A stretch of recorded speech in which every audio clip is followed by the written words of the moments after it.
friends out there in Truth Noir Land, welcome to another episode.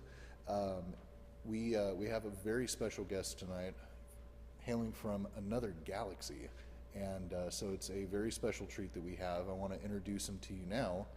We have Delta, the Cosmic Ranger. Greetings, sentient beings! And thank you very much for coming on our show tonight, Delta. It's an honor to meet you. Oh, why, thank you. Actually, the pleasure's all mine. I'm gonna come out with it right now. You are the first person to actually interview me since my time here on Earth. Really? Yeah. Well, that is awesome. So does that mean that you have been able to interview some humans? Oh yeah. I've been able to interview a wide variety of humans. All right, awesome. Well, I want to hear all about that. But first, if you could tell our viewers at home a little bit about yourself. Where are you from? What is your mission here? Some things like that. Yeah, sure, no problem. So, humans, you guys relate to your planet mostly. Where I'm from, we kind of have more pride in the in our galaxy as a whole, and so I come from these two galaxies that ended up spiraling into each other, and they kind of fused together, and we call them the Unify Galaxy because they kind of make I guess you guys call it the sacred geometry. Sure. Kind of make that shape. You could actually research this. It's you humans, you guys, from your perspective, you guys call it the Antennae Galaxy. So if you look up Antennae Galaxy, you'll get a good shot as to where I'm from. So pretty much, I was on my mission to explore the deepest reaches of the universe, and I got a mission to go to Earth. So I didn't ask any questions. I knew that the human beings were hostile because we had intercepted various radio waves and television waves, and we were able to peer into, I guess you guys like to broadcast everything to the world, and beyond. Especially these days. We have whole shows where we film people inside their houses doing stuff. Wow. Yeah, no, it's pretty boring, and Is it? It doesn't help anyone. I don't know. I think people in my galaxy would find that fascinating. You know, seeing this to us a bizarre and strange and primitive and naive and hostile and deadly and violent and pathetic. I mean, oops, sorry, take that part. Take that part out. We could bleep that out, right? That's all right. You're actually not too far from the truth. We do have a little ways to go as a people. Yeah. So you come from a galaxy far, far away. Now is your mission here strictly to learn about humans? Are you here to help us? Are you here to make sure that Donald Trump does not get elected president of America? So let me answer those questions in a scrambled order in which you asked them. So first off, regarding your politics, I have an ethical objection not to get involved in Earth politics. You guys have to figure that out for yourself. And I feel the same way. Oh yeah. Well, I think maybe you should get involved. I couldn't get involved even if I wanted to. I wouldn't be allowed to vote. Secondly, my mission is humanitarian in nature. I guess you guys would call it humanitarian.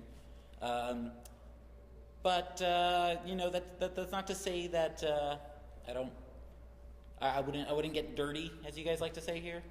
A very important subsect of my mission is that I must protect you humans against hostile alien invasions that we're going to claim responsibility for. It's our fault.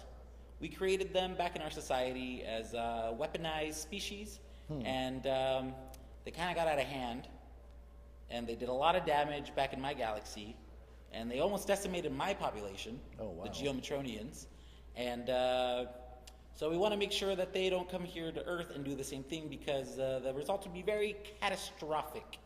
In fact, there would be no weapons here on Earth equipped to handle the amount of chaos and damage and destruction at the hands of these hostile alien threats. So that's a... Well, that is pretty scary. Yeah. Wait till you see one. Well, we appreciate that you're here to protect us. You don't need to thank me. It's all a part of my mission. Well, we do appreciate it nonetheless. Now, how far off would you say this this threat is from these evil doers that you're trying to protect us from? With IMNTs, you can never be too careful because they're very unpredictable in nature, and they can travel long distances without any sort of vehicle or pod or spacecraft. They just sort of dehydrate themselves, and they crash down with the force of an asteroid or something similar. Oh, wow. Yeah, and they can reproduce asexually, so it doesn't take long for them to create an infestation, and they're designed, for military purposes. So there's a lot of damage that they can inflict. Some of them have razor sharp teeth. Others of them have tentacles with teeth at the end of them.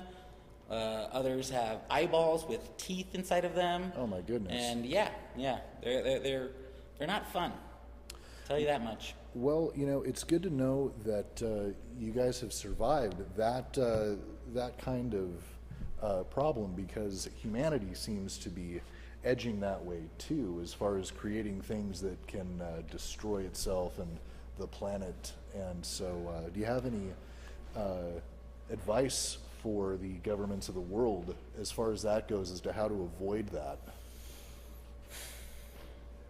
Well, you see, that's a very complicated question, because here on Earth, you guys still have a very complicated economic system, sort of like a bartering system, and there's, I guess you guys call it interest, right? And so it accumulates, and I think after a while, human beings need to wake up and realize that there's more.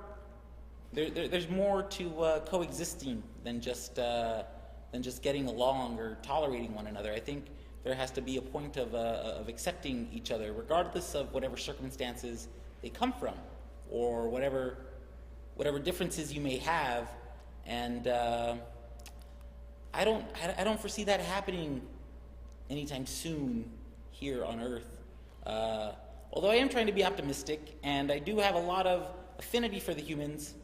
I just really hope that you guys can pull it together and figure it out for yourselves, because in order for you guys to adopt the system that we have, you guys still need thousands upon thousands of revolutions to get to that point. Those are revolutions around the sun? Yeah. So that's thousands and thousands of years. Mm-hmm. That sounds kind of daunting. It's okay, though, because what we're witnessing with humans is actually pretty fascinating. You guys are advancing at an exponentially fast rate. So perhaps you'd be able to beat that curve by just, maybe turning into a different species. Maybe something more mechanical. In fact, your robots seem pretty promising. I could foresee us having a great relationship with them in the future. Well, I hope so. That certainly seems to be the way it's going. Now, I noticed you have a little badge here on your hand. Is that something from your galaxy or from ours? Oh, this right here. Yeah. So, can we get a close-up of this? Can we get a close-up? All right. Let me angle this correctly. So, this is a badge from NASA, which is the National Acronym Society Association. Yeah, I think it's the National Aeronautics and Space Administration. Are you sure? I'm pretty sure. I was there. I talked to them. Have you been to NASA? Not for a very long time. Not for a very long time. Can you tell me a little bit about your NASA experience? Well, I was a little kid when I went there. I think the place where you went that's close to here, was it in this area? A little bit up north, maybe? I mean, it wasn't too far. I was able to get there and back within the same rotation, so. Right, yeah, so if we're talking about the same place, that was where they used to land our space shuttles. And when I was a kid, we used to go there to watch the space shuttle land. I think it's called Armstrong now. Is it Armstrong now? Yeah. What was it called back in your day? Well, I knew it as Edwards Air Force Base. Oh, okay. So actually, we went there first. Me and the crew, we went there first, and it totally freaked them out to see an alien. They were not too happy to see us. They had military guards there. Oh my goodness! And our clearances did not pass. Uh-oh. And then they made a little bit of calls, and they told us that we were actually at Armstrong NASA Flight Research Center. Oh my goodness! Well, I'm glad you made it out okay.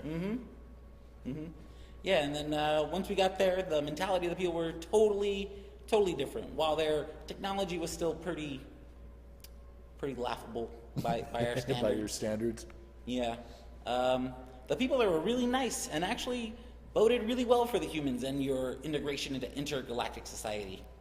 Well, I think they are our really only hope as far as that goes. There's a couple other groups that are studying science and space travel, but mostly it's just people that pretend and sit in big buildings and do nothing and make laws Oh, yeah? that don't help anyone. But Sounds like a pretty good job. it's a sweet job if you can get it. Okay, well, what do I need to get that job? You need to have no soul. I don't know what you call that in where you are from, but like the spirit that convinces you to like do good things and look out for your fellow beings. You have to not have that. How do you measure that? Well, by I don't know. What unit of planks does that come in? Well, it's kind of unmeasurable that way. But Then how do you know it exists? Well, it's one of those things that you just know when you see it. People helping each other, people being good to each other, as opposed to people taking advantage of each other. That's not like a biological construct? Definitely, yeah. Okay. So is it in the DNA? Is that where the soul is, or the spirit? Well, they're still trying to figure that out. Okay. But yeah, it's something like that. It's definitely not a thing that you can touch. At least I don't think they've discovered that aspect of it yet. I heard a lot of talk about spirituality and souls while I spent time at Burning Man this year. You went to Burning Man? Yeah. Burning Man, there's a lot of people that would do anything to go to Burning Man. Oh. Well, you just got to ask them. That's a pretty cool. That's a pretty cool thing. Who did you meet anyone cool at Burning Man? Yeah. I met this vicious warlord. Her name was Valentina. Oh my goodness. Yeah. She was about 7 revolutions old. And she had a slave with her, an older slave. I believe she was a female, referred to as her mother. Okay. And I spoke to both of them, and they talked about how they had a series of rules and regulations at home, and so they would go to Burning Man to kind of wash away all that rigidity. And I also met a man who built temples at Burning Man, and he looked like he had been there for way too many revolutions. And yeah, he looked like he was running on fumes. I think that's an expression here on Earth. And yeah, he referred to spirituality, but he referred to it in I guess he called it a non-secular way. I guess you humans are really big at categorizing beliefs. Yeah, to a fault. To a fault, yeah. So, did you hear any good music at Burning Man? So, out of all the qualities the humans have, probably my favorite is their love of earth music. There's something about the mathematical structure and the harmonies that come through there. You know, those are measurable. You can measure the waves, and you can measure. Yeah, hold on. Let me replicate the waves right now. Right. Yeah, it's kind of like that. Yeah, and then yeah, I heard a lot of great music. A lot of it sounded like this, if I may, just.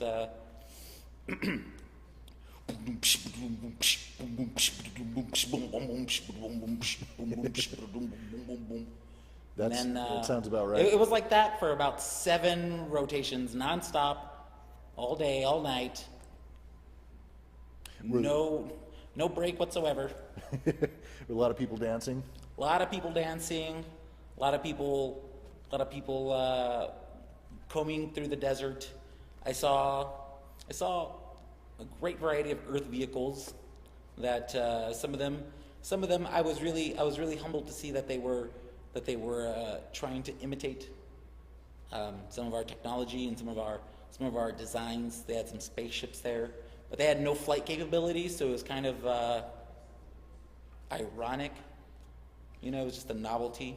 Well, Burning Man is all about irony. Ah.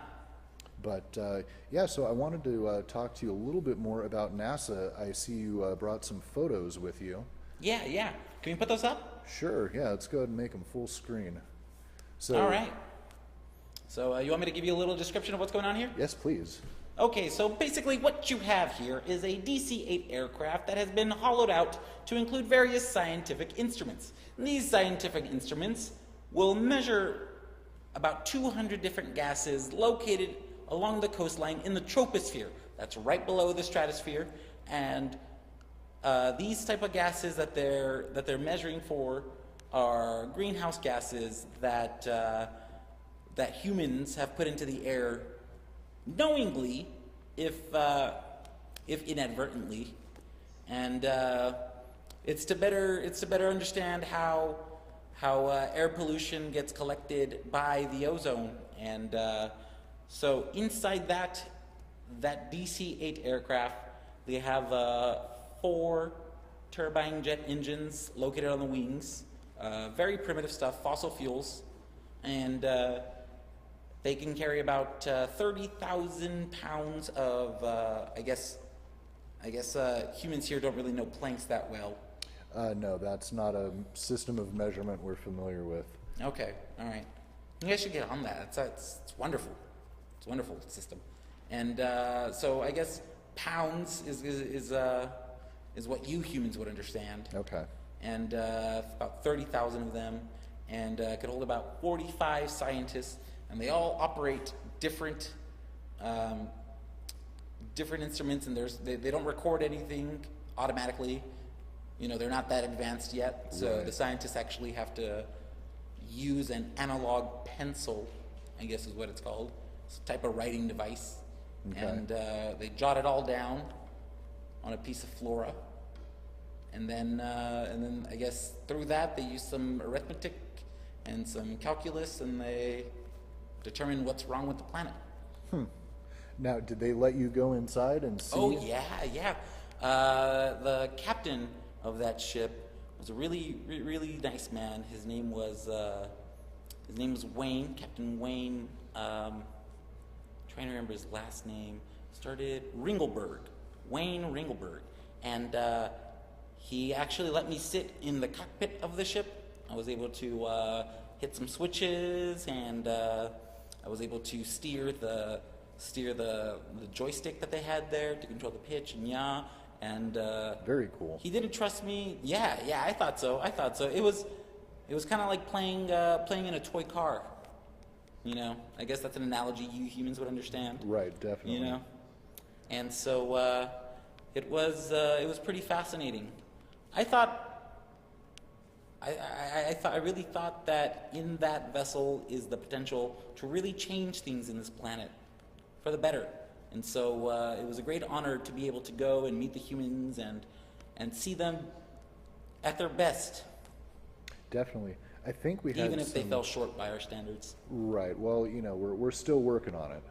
But I think we had some photos of some of the humans there that you met. Let's see. All right, let's see. What's going on here? Okay, so that is the press room in which they had a lot of different media personnel there who would ask the scientists questions, myself included. I think I totally freaked them out when I first showed up. Well, yeah, I can imagine you look a little bit different. Yeah, I definitely stuck out. I guess an expression here that I learned the other day was I stuck out like a sore toe. We also say sore thumb. A sore thumb, yeah. And so I was a little bit distracted by how much attention I got. Everybody wanted to take a selfie. That's really popular here. Right, yeah. With me. And they posted it. I was really appreciative of that. And I really it was really nice to know that the humans were curious about me. However, I would prefer to be just a little bit more anonymous and kind of blend in more. So Sure, yeah. Well, it was weird to have that much attention drawn to myself when I was on a reconnaissance mission. Exactly, yeah, I can imagine. Let's see what else. Oh, let's see. That was not one of Who's shooting that bird? Can we put that image back up? Sure. What's happening back there? Well, in the history of Are they hunting? Well, Are they gonna eat that bird? I don't think so. Artists It's in the kitchen. Artists from a long time ago, they used to paint pictures of scenes like this is a very old village or town, and these artists were trying to tell us for quite some time about aliens. And if you can see in the panel on the left, you can actually very clearly see a spaceship, and and it looks like a little ray of maybe like communication or something like that, speaking to or communicating with the girl there in the center panel. But a lot of people like to dismiss that as just art and not actually a valid, true thing that has gone on in the past. That's so insane. I've never seen a bird that carries its nest like that wherever it goes. Yeah. There's still a little bit of debate as to what that is, but I think it was a sort of manifestation that the girl could understand of the aliens trying to communicate with her. So that why didn't the aliens just turn themselves into a human? Maybe they were from a culture that didn't believe in doing that, or maybe they wouldn't. I have no idea. It's a good question. But it sounds like the work of the Greys. The Greys, are you familiar with them? Are you familiar with them? Personally, no. I've heard. Okay, good. I've heard mostly bad stuff. Yeah. Okay. So in our United Intergalactic Alliance Federation, that's the organization that oversees the Cosmic Rangers, which is the organization that sent me here on my mission. One species of aliens that has not joined that unified intergalactic Alliance Federation are the Greys. Okay. They have made it abundantly clear that they want nothing to do with an integrated society, and they prefer to live homogeneously in their isolated bubble to conquer and deplete and exploit resources as they have been since the beginning of their species' inception. Really. Oh, it's a shame. I mean, they're very technologically advanced, and they're very proficient at what they do, and that's why they're very dangerous. And that's why my galaxy, we came together and united in order to combat and push back this hostile alien threat. And that's good. One of the things that worries me is that there's already a lot of admiration for them in popular culture here. I've seen them plastered on billboards and on posters and. Well, it's kind of the generic image for all aliens. Unfortunately. They're so inbred. That's why they're all gray. Yeah, and we hear stories about them mutilating cattle. And they have really sick fetishes. I don't quite comprehend them. Yeah, me neither. They also, it seems like they like to ruin cornfields by stamping big pictures in them. I don't understand that either. Yeah, so they do that kind of to mark their turf. So it's like intergalactic graffiti. I guess it's a. If we're putting this in simpleton terms, yeah. Yeah. Well, we have viewers that are not familiar with some of these intergalactic terms, so. Like turf. Well, no turf. Like your Planck system of measurement. Okay. So stuff like that. But let's see if there's any more ancient artwork with aliens in it. Oh, there's one. Hey, that kind of looks like my pod. Is that what you traveled over here in, something like that? Something similar to that. It's not I didn't have those three protrusions from the end. Mine's kind of more basic than that. Mine looks more like a triangular prism. Oh, okay. Yeah, it's very aerodynamic and sleek. Oh, okay. So I recognize some of this symbolism here. You see that circle with all the different arrows in it? Sure. Shooting out of it. So pretty much, that's their planet in the center.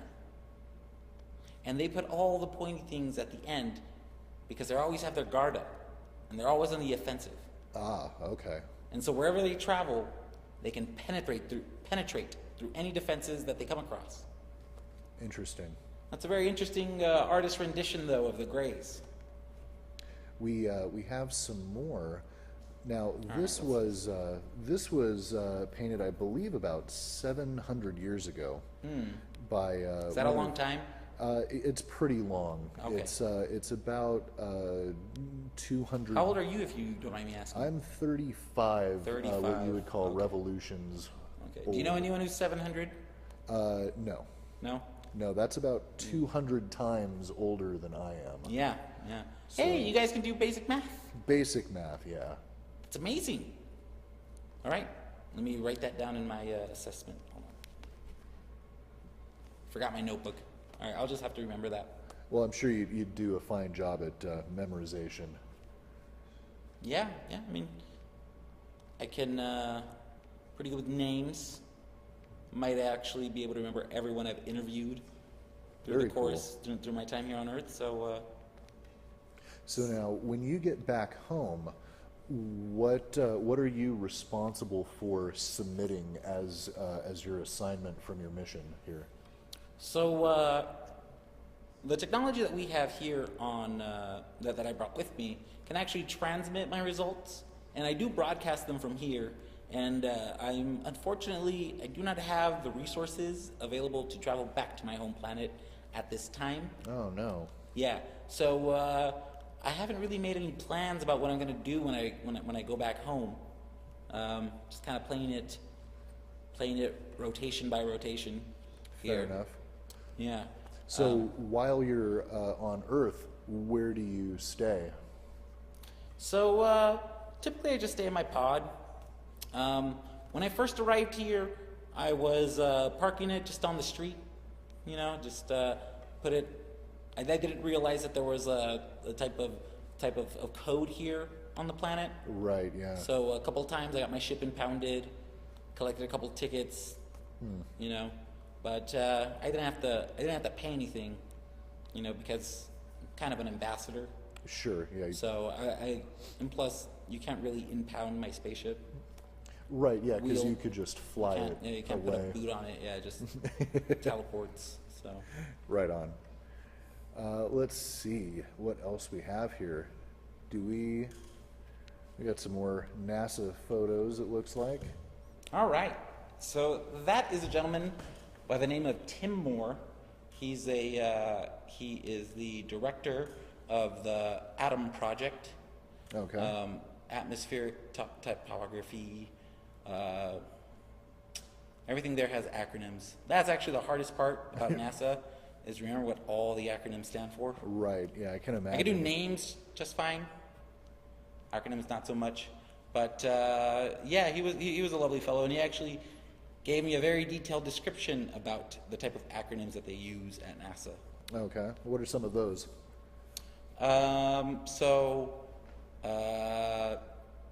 One of them was OMG, and that stood for Oceanic Melting Glaciers. Ah. Or Greenlands, I'm sorry. Oceanic Melting Greenlands. Another one was Oracle, but they totally cheated on that acronym system. They just picked random words. It was like observational, something, something, something, something, and then they just capitalized whatever letter they needed inside the word to make that acronym work. Oh, okay. Yeah. Kind So of that's that- why it gets really confusing. Right. So let's see. So all right. So he's a kind of atmospheric scientist. It sounds like. Mm-hmm. Mm-hmm. And Yeah, he also he loves airplanes. He loves he got more into he had the option of studying either designing spaceships or airplanes, and I guess his passion was closer to the ground. So yeah, he was a very down to earth fellow, no pun intended, and he was a wonderful person to talk to, and he actually showed a great interest and curiosity in the things I was doing, and he gave a really good interview. Awesome. Can't wait to be broadcasting that to everyone in the universe. Yeah, well, that sounds like a good spokesman for humanity. Mm-hmm. Let's see, who else? Oh, I recognize him. He's one of our local news broadcasters. Yeah, that's Leo. Yeah, Mr. Stallworth, right? Leo Stallworth. He actually did not share his last name with me. Oh no. No, but he was very thrilled to meet me, and he was actually he was pretty infectious with his smile when I came out. Oh really? Yeah. You could tell that a lot of the people that go to these press releases, they've been to way too many of them. So it was nice to see his face light up when he saw something different. Yeah. One of these. I really thought that they would be more fascinated with it, but I guess even though this is some of the most advanced technology here on Earth, they're somewhat numb to it. Yeah, well, a lot of people, and Mr. Stallworth, I'm sure, would agree, is that they're distracted by a lot of other stuff that they all had nothing to do with had science. Deadlines to do like right away, and it's like your signal's not even traveling that far. I have to get my signal to another galaxy. Right. Yeah. But I guess they have a different criteria than I do. Yeah, it's unfortunate. Let's see, where are we at here? Okay, so let's see, what do we got up there? We have Michael Prather. He's a doctor. He right now he teaches at University of California, Irvine. Okay. That's another acronym, UCI. Right. And he's a professor of earth science, and he currently has a 3.0 rating on ratemyprofessor.com. Very interesting. And a not hot rating. Yeah. Which, I don't know why they put that on that website, I wasn't even aware that there was a Rate My Professor. It's ratemyprofessor.com. It's a place where academics can go and see what their students think of them. That's pretty cool. Yeah. He was a little uncomfortable at first. He wanted to know if I was going to touch him or anything like that. And he's the one who started off the whole press conference. And I think he was a little hesitant about my presence there. But then once I started asking a few questions, I think he saw my intentions were pure. And that I was curious. I wasn't just trying to make a mockery of the whole event. So. Right. Yeah. Well, I know they get a little sensitive about those kinds of things. Mm-hmm. But let's see. Understandable. Oh, and there we are back at the beginning. Well, that sounds like you had a pretty fun trip there, Delta. It was. It was pretty exhilarating to see the effort that's being put forth by your species to correct the wrongs that they have done on this planet. It's a pretty nice place, I gotta say. Let's go ahead and break for just a second. Looks like we did get the pad back. Sorry about that. I'm glad you were able to come and experience what is probably among the best of humanity. What are your impressions of Earth and its people so far? Well, you guys are very complicated. I mean, in a lot of ways, I see a lot of the grays in you. I see this almost utilitarian drive to decimate natural resources that you have available to you and use it in albeit creative, pretty destructive ways. Right, yeah. If you guys put as much effort into taking care of each other as you did into destroying each other, I think I think you would have a much better time here collectively as a species and as a planet. I agree. Yeah, the trick is to get everyone on board with that concept. Yeah. It seems like most people I talk to are on board. They just can't seem to organize themselves in a way that would be effective in bringing about the type of change that they need. Right. Well, like you yourself said, it is a work in progress, and I'm confident that we're edging the correct way, little by little. Yeah. You guys just need to curb a couple of habits, but other than that, I think you guys are on the right track. I think as long as you guys can integrate yourselves with the machines that you're creating, I think you guys will have a much better chance of preserving yourselves as a species. All right, well, it's good to know.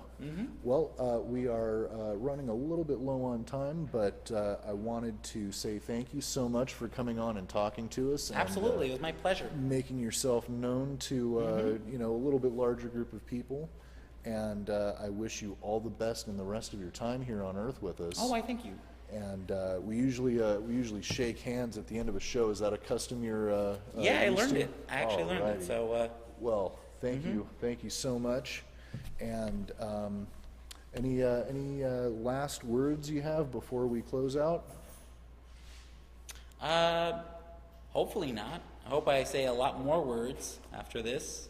Well, not last, Oh, ever, okay. but the last words for our show here before we move along. Yeah, sure. Anybody in the Phi Galaxy, any cosmic rangers who may be seeing this, if you guys could send me some supplies, maybe some Geometronian entertainment. I'm pretty homesick, so if any of you guys see this, I don't know, stop by and visit. It's not so bad here. I thought I would have been dead by now, but I'm still here. Humans are not that hostile, so come give it a try. Alrighty. Oh, and if it's the Greys, stay away. If it's gray, stay away. If it's the Greys need to stay away from here. Well, if there's anything that humans love, it's catchphrases, and so that's a pretty good one. If it's the Greys, stay away. Yep. All right. Learn that all the way through school. It's the one prejudice we're encouraged to have. Right on. Well, that is about all the time we have today. I want to say thanks once again to Delta, the Cosmic Ranger, and Well, thank you, Norman. and to all of the inhabitants of his home galaxy, or galaxies. Is it still considered two? We call it Or the Unified Galaxies. the We like to Unified recognize Galaxies. we like to recognize the historical aspects that came before it, while celebrating the unity that we have now. Very cool. Alrighty, you guys. Well, thank you for watching, and we'll be back with you next week with more weird stuff. So in the meantime, take care, and wherever you're going, get there safe. Peace.